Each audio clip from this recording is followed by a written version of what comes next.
빼앗길 수 없는 은혜라는 주제로 함께 말씀을 나누고 있는데요.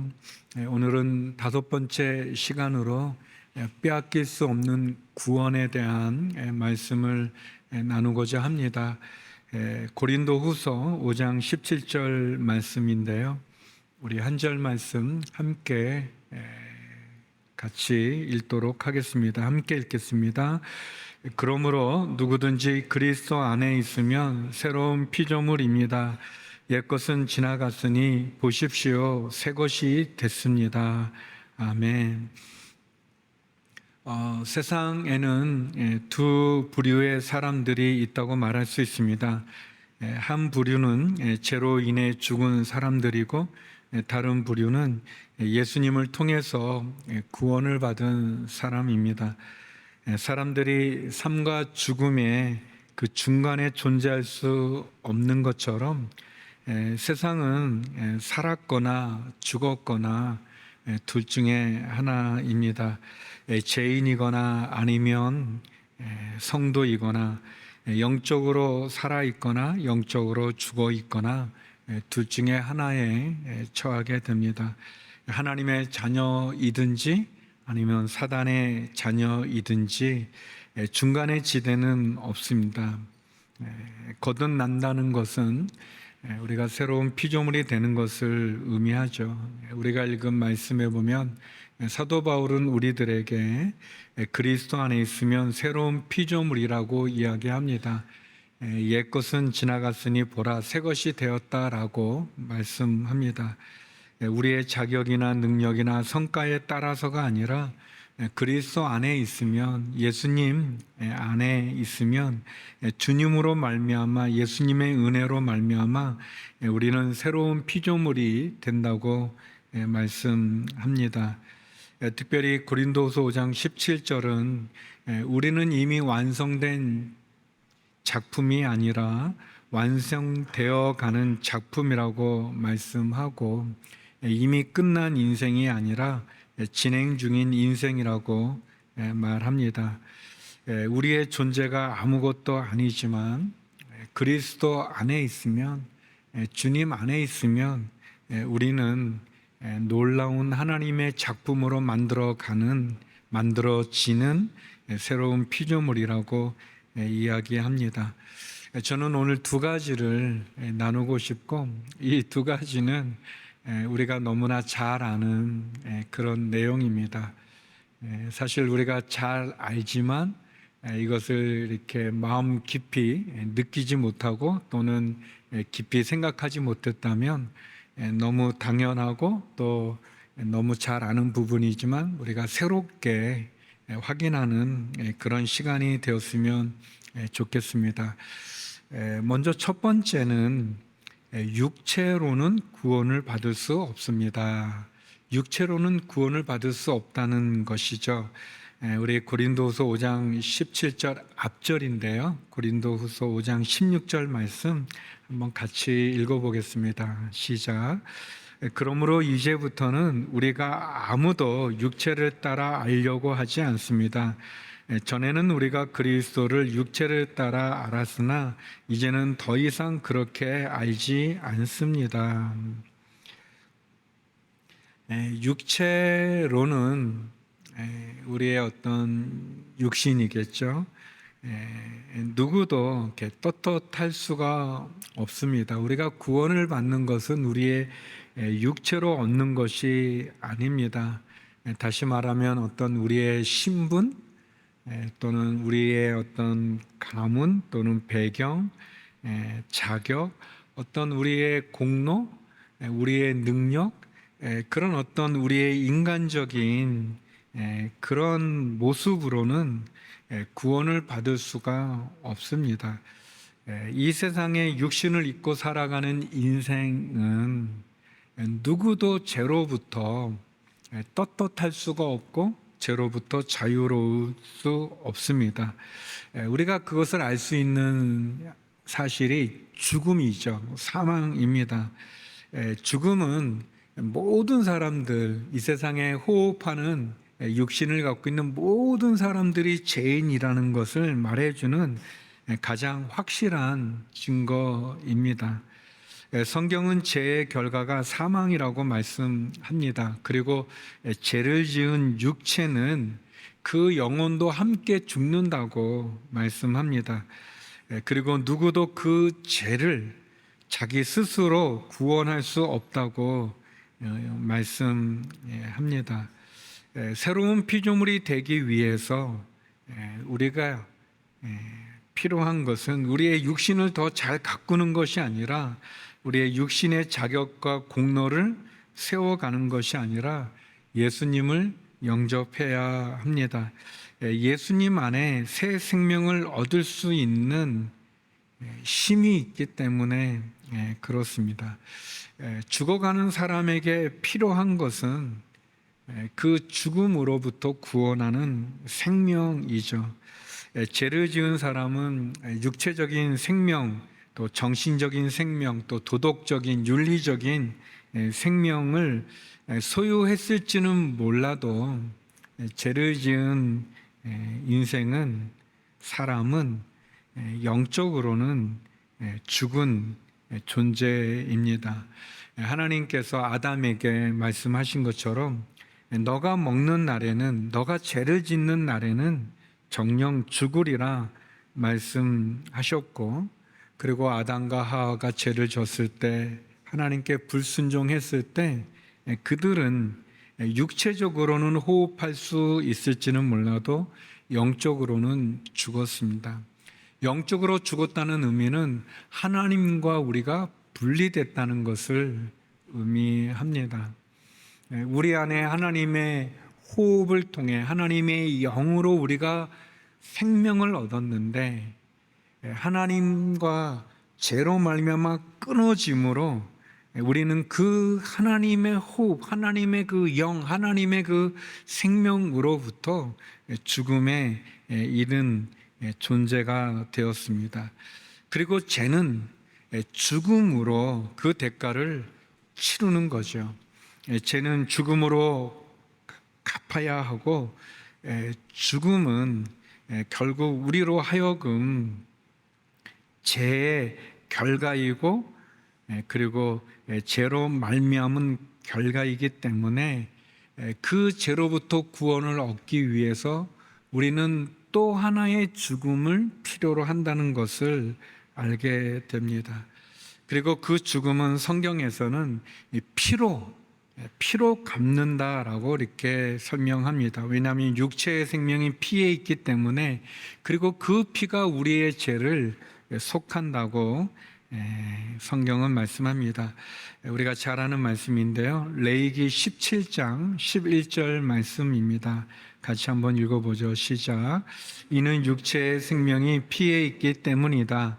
내가 너희를 위해 제단에서 속죄를 하는 용도로 주었던 것이 바로 피다. 이는 피가 생명을 대속하는 것이기 때문이다. 육체의 생명이 피에 있고, 그 피가 제단에서 속죄, 그 죄를 대속하는, 그 죄를 속하는 그 죄의 용도로 우리에게 허락하신 것이 피라는 거죠. 피는 생명을 대속하는 것이기 때문에 그렇습니다. 다시 말하면 죄의 결과가 죽음이고, 그 죽음으로부터 우리를 구원하기 위해서 또 하나의 생명이 필요한데, 그 생명이 피에 있다라고 말씀해 주시는 거죠. 그래서 레위기 17장의 이 말씀을 히브리서는 이렇게 설명합니다. 히브리서 9장 22절에 보면, 율법에 따르면 거의 모든 것이 피로 깨끗해집니다. 참으로 피 흘림이 없으면 죄사함도 없습니다 라고 이렇게 레위기의 말씀을 설명해 주셨습니다. 그래서 저와 여러분의 죄를 대속하기 위해서 또 하나의 생명이 필요하고, 또 하나의 피 흘림이 필요하고, 그 피 흘림, 그 대속의 생명은 그 자신이 죄가 없어야만 됩니다. 우리가 자주 드는 비유지만, 물에 빠져 죽어가는 사람이 옆에 물에 빠져 죽어가는 사람을 어떻게 건질 수 있겠습니까? 우리가 수영을 잘하면 한강 정도는 이렇게 수영으로 건너갈 수 있고, 아주 뛰어난 수영 선수면 뭐 현해탄 정도는, 뭐 도보 해업 정도는 그것도 힘들지만 아무튼 뭐 수영으로 건너갈 수 있겠지만, 수영을 아무리 잘하는 사람도 동해에서 내가 수영을 해서 저 미국의 서해안의 캘리포니아의 샌디에고에 내가 도착하겠다고 태평양을 수영으로 건너겠다는 사람은 없습니다. 앞으로도 없을 거고 이전에도 없는 것은, 그것은 사람의 능력을 벗어난 상황이기 때문에 그렇죠. 우리의 죄를 대속하기 위해 피 흘림이 요구되는데, 그 피는 자신을 구원하지 못하는 우리의 피가 아니라, 인간이 아니라 죄가 없는 하나님이어야만 되는 거죠. 그래서 예수님께서 십자가에 피를 흘리신 것입니다. 더불어서 하나님이시라면 우리를 대속하는 그 피 흘림의 그 피가 우리를 구원해 주지만, 그러나 그것이 전부라면 그것은 우리와 함께 할 수는 없는 것이죠. 하나님이시니까. 그런데 예수님께서는 우리 가운데 오셨습니다. 죄가 없으신 그분이 성령으로 잉태되어 육신을 입고 우리 가운데 오셔서 우리를 아시는 겁니다. 우리가 겪는 아픔과 고통과 배고픔과 굶주림과 염려와 근심을 아시는 거죠. 우리와 같이 호흡하신 그 분이십니다. 우리의 죄를 대신해서 예수님이 죽으신 것이 십자가의 사건이고, 십자가는 우리를 향한 하나님의 사랑의 결단이라고 말할 수 있습니다. 하나님은 죄가 없는 예수님의 피 흘림을 통해 우리의 죄를 대신 짊어지게 하시고, 그 피로 우리의 주홍빛같이 붉은 죄를 식눈같이 양털같이 희게 하신 것입니다. 육체로는 구원을 받을 존재가 없습니다. 이것이 은혜입니다. 이것이 은혜입니다. 제가 하나님의 말씀을 이제 어릴 때부터 교회를 다녔으니까 이해를 했는데, 이해를 하면서 이해할 수 없는 부분이 이 부분인 거예요. 뭐냐면, 육체로는 구원을 받을 수 없다는 거. 이걸 내가 알겠는데 우리의 마음 속에 이 육체가 조금 다른 거예요.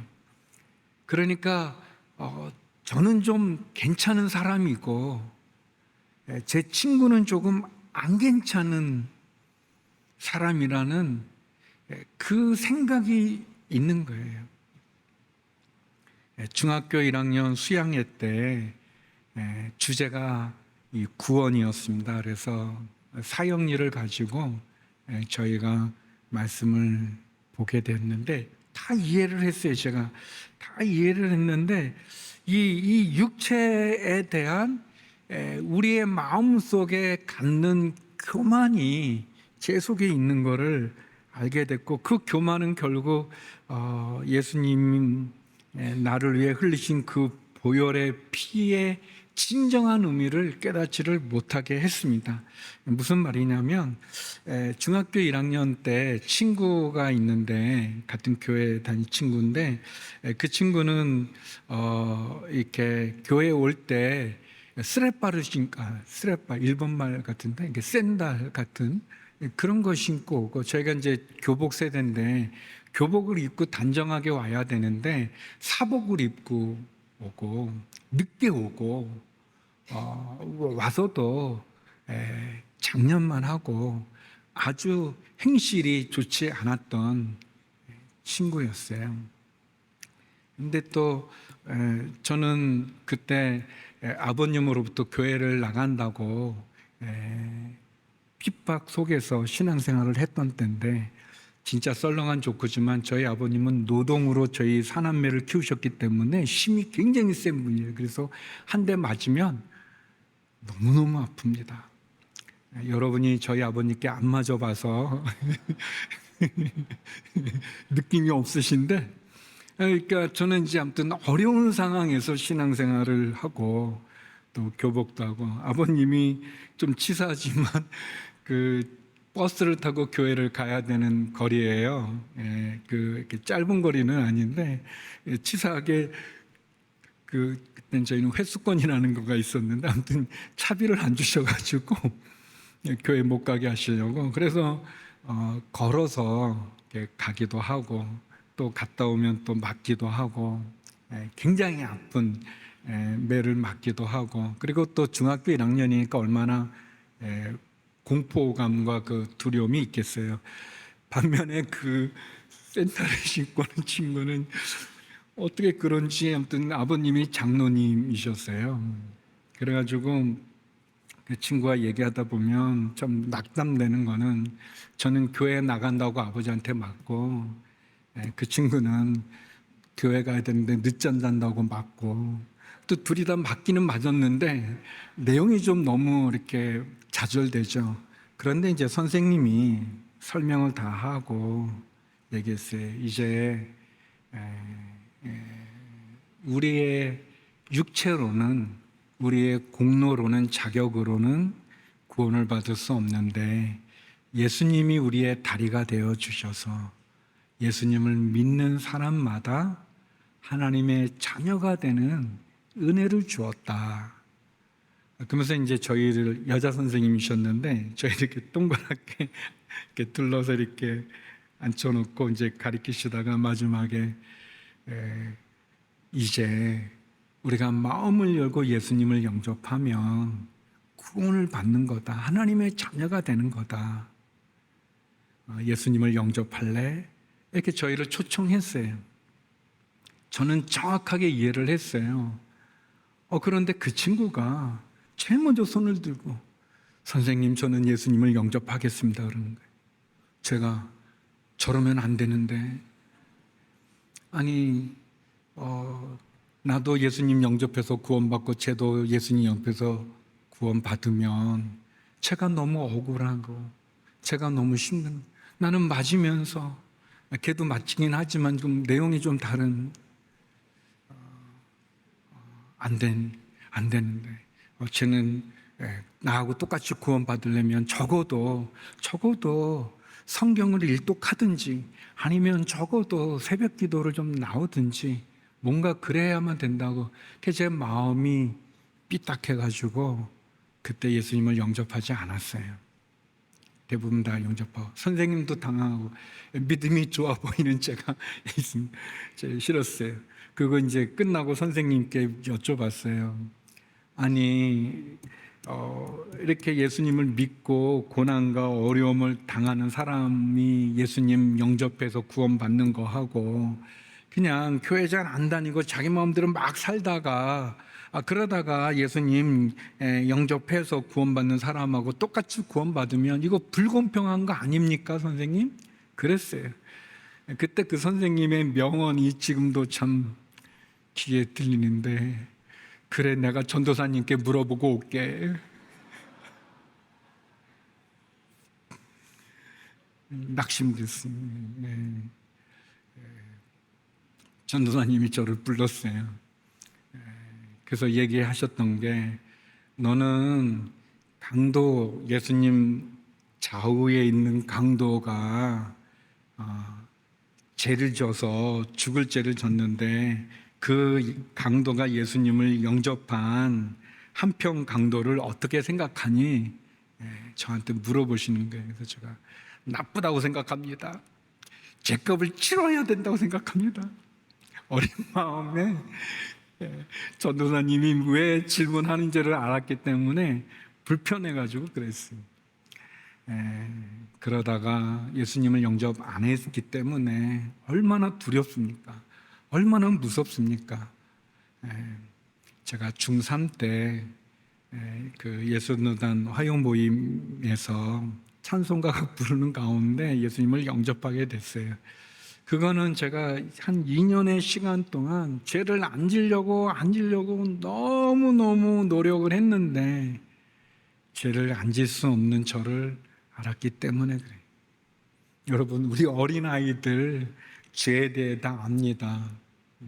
모를 것 같지만 그 중학교 1학년, 2학년 그 2년의 그 시간 동안 예수님 영접하기 전까지 죄를 안 지려고 진짜 노력을 많이 하고 많이 했는데 하면 할수록 제가 죄인인 거를 알 수밖에 없는, 고백할 수밖에 없는, 예수님이 여의자를 보고 음욕을 품는 자마다 그 마음에 미워하는, 욕을 하는 사람마다 살인죄를 지고 간음죄를 졌다는 그 주님의 그 기준, 그 주님이 정하신 그 죄의 그 기준에 내가 도달하기 위해 얼마나 노력했는데도 할 수 없다는 것을 깨닫게 되고, 결국 너무 지치고 너무 힘들고 너무 두렵고, 그 속에서 주님께, 주님 지금도 저를 받아주시겠는지요?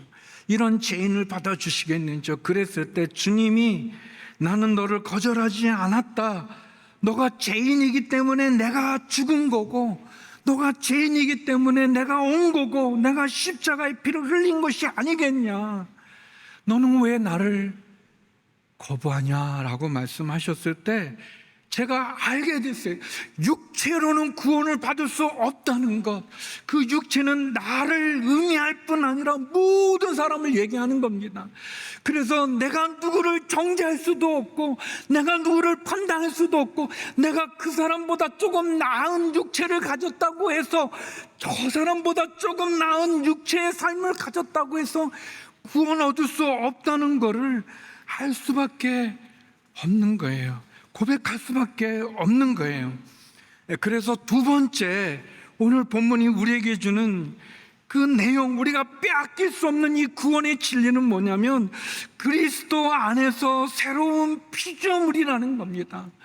우리가 어떻게 새로운 피조물이 되는가, 우리가 어떻게 구원을 받는가, 우리의 육체로 얻어지는 게 아니라 그리스도 안에서 주님의 보혈의 피로 우리가 깨끗함을 얻는다는 겁니다. 그래서 오늘 본문 고린도서 5장 17절에 보면 그러므로 누구든지 그리스도 안에 있으면 새로운 피조물입니다. 옛것은 지나갔으니 보십시오, 새 것이 됐습니다라고 말씀하는 거죠. 예수님을 믿는 믿음이 우리를 구원하는 겁니다. 제가 그거를 알게 됐을 때, 내 육체가 내 친구보다 나을 게 없다는 것을 알게 됐을 때, 그때 제 안에 어떤 점에서 보면 진정한 사랑이 오게 됐어요. 주님이 말씀하는 사랑,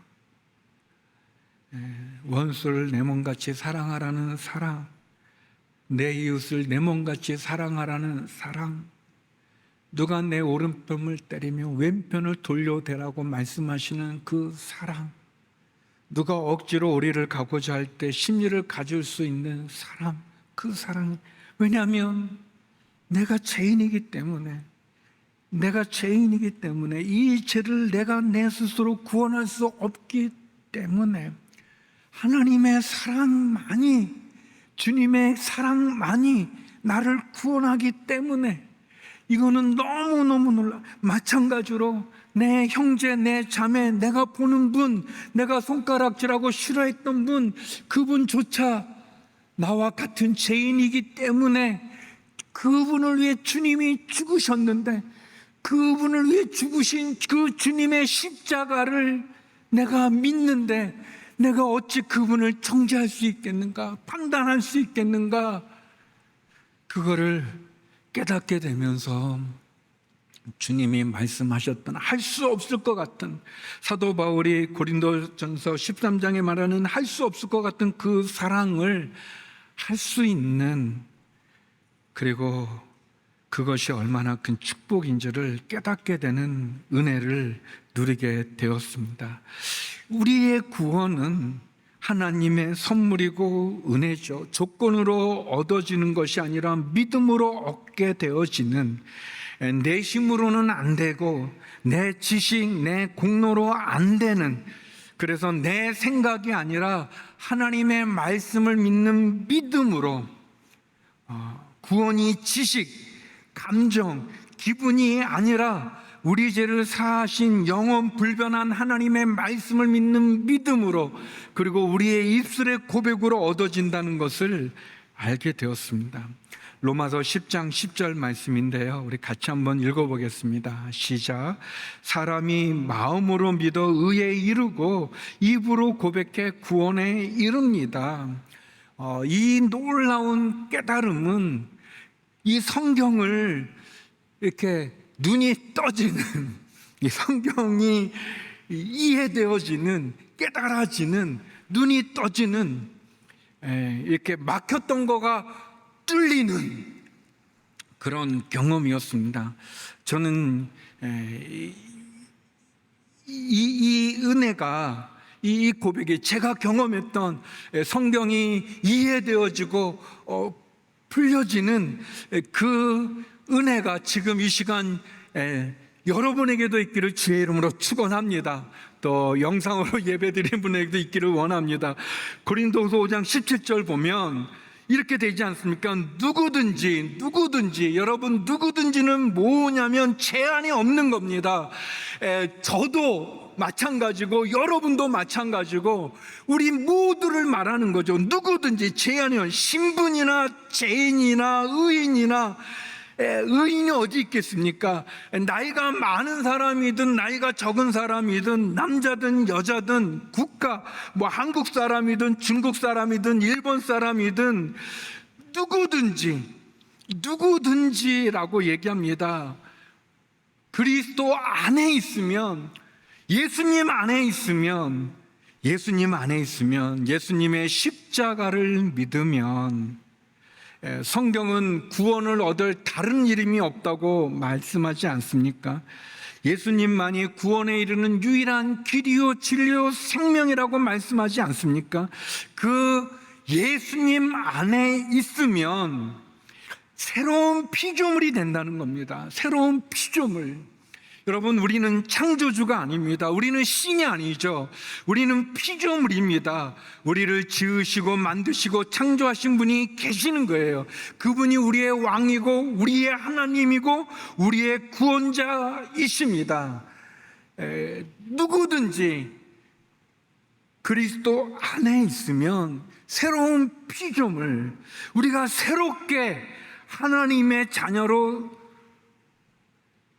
자리매김하는, 구원받은, 그래서 옛것이 무엇입니까? 우리의 지나간 과거의 부끄러움, 수치스러움, 지우고 싶은 죄악들, 없애고 싶은 그런 모든 것을 발목을 잡고 우리의 인생을 잡고 우리를 죄로 얽매고 있는 그 모든 것이 지나갔으니, 끝났다, 지나갔다, 사라졌다라고 얘기합니다. 우리를 괴롭히고 우리를 묶고 있는 모든 것이 끝났다, 지나갔다, 사라졌다라고 얘기하는 것입니다. 이것이 구원이죠.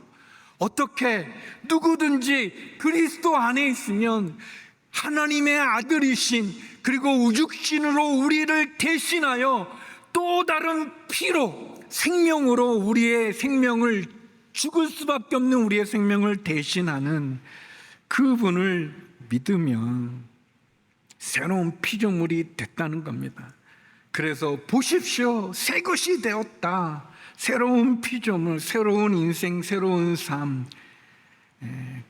시작됐다는 겁니다. 마치 엄마가 아이를 자궁 안에 있다가 그 빛이 들어오지 않는 그 캄캄한 자궁 안에 있는 아이가 이 세상에 나오는 것처럼 새 것이 된 것입니다. 새 것이 되었다. 사랑하는 성도 여러분, 우리의 빼앗길 수 없는 구원은 새로운 피조물이라는 겁니다. 새로운 피조물, 새 것이 되었다. 그리스도의 보혈의 피로 새 것이 되었다. 놀란 거죠. 새로운 신분을 갖게 된 거예요. 새로운 신분, 어떤 신분이냐? 이 세상의 신분이 아니라 하늘나라의 신분이, 사단의 자녀가 아니라, 제 자녀가 아니라, 심판의 자녀가 아니라, 멸망과 저주의 자녀가 아니라, 그 탐욕과 욕정에 쌓여있는 그 수치스러운 인생이 아니라 하나님의 자녀가 되는, 영생을 누리는 새로운 피조물이 되었다는 겁니다. 요한복음 1장 12절 말씀인데요, 같이 한번 읽어보겠습니다. 시작. 그러나 그분을 영접한 사람들, 곧 그분의 이름을 믿는 사람들에게는 하나님의 자녀가 될 권세를 주셨습니다. 아멘. 하나님의 자녀로 우리를 품어주시는, 너무 놀라운 거예요. 이 이야기가 성경의 이야기고, 성경의 모든 것들을 깨닫게 하고 이해되어지는, 그리고 빼앗길 수 없는, 놓칠 수 없는, 포기할 수 없는 그런 하나님의 사랑, 선물, 은혜입니다. 하나님은 예수님을 영접한 우리를 하나님 자녀로 삼아주시고, 우리를 죄를 대속하기 위한 예수님의 십자가의 죽음과 부활을 믿으며 우리를 의롭다고 칭해 주십니다. 우리가 어떻게 구원을 얻을까요? 예수님을 믿음으로 구원을 얻습니다. 이것이 복음이죠. 누구에게도 빼앗길 수 없는 구원입니다. 우리의 육체로는 구원을 받을 수 없어요. 그러나 누구든지 그리스도 안에 있으면 새로운 피조물이 되어집니다. 우리를 구원한 하나님께서는 우리를 새로운 피조물로 새롭게 합니다. 우리에게 새로운 하루, 새로운 삶, 새로운 은혜, 새로운 선물을 주시죠. 우리의 존재 자체가 새로운 피조물이라고 말씀하며 옛것은 지나고 새것이 되었다고 얘기합니다. 새로운 피조물은 옛것에 머무르지 않습니다. 새로운 피조물은 자신의 공로로 사는 삶이 아니라 예수님 안에서 예수님의 은혜로 살아가는 삶을 의미합니다. 사랑하는 성도 여러분, 우리의 육체의 약함이, 부끄러움이 주님이 흘리신 보혈의 그 생명, 그 보혈의 피로 우리를 새롭게 하십니다. 그 구원의 자리에 나가는, 그리고 다시는 빼앗기지 않는, 그리고 이 구원의 기쁨과 감격과 이 은혜와 이 선물을 우리가 땅끝까지 이 진리를, 이 복음을 전하며 승리하는 저와 여러분 되기를 주의 이름으로 축원합니다.